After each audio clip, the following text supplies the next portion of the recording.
കൂട്ടുകാരെ, ഞാൻ പറയുന്ന കഥയുടെ പേരാണ് അനസരണക്കേടിന്റെ ഫലം.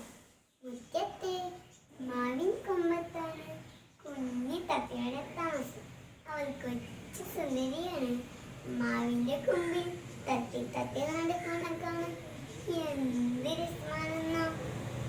നേരം വെളുത്താൽ അമ്മ തത്ത കുഞ്ഞിത്തത്തി കടിച്ചാക്കി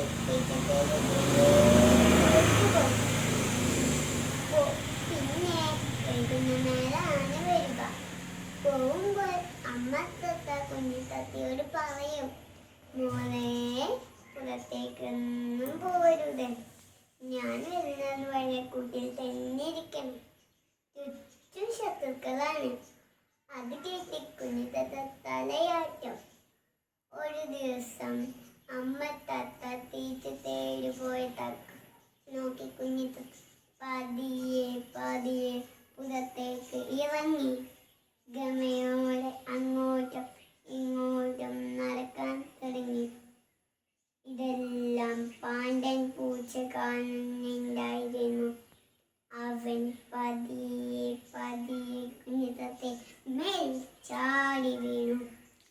ഹായ് ഹായ്, കുഞ്ഞിത്തത്തെ കൈ കിട്ടിയേ, അവൻ സന്തോഷത്തോടെ പറഞ്ഞു. അമ്മ തത്ത പാറി പാറി വന്ന് പാണ്ഡന്റെ തലയിൽ ഒരു കൊത്തു കൊടുത്തു. പേടിച്ചു പോയ പാണ്ഡൻ പൂച്ച എങ്ങോട്ടോ ഓടിപ്പോയി. കുഞ്ഞിത്തത്തെ അമ്മയെ കെട്ടിപ്പിടിച്ചു. അമ്മേ അമ്മേ, ഇനി മുതൽ അമ്മ പറഞ്ഞ ഞാൻ അനുസരിക്കാം.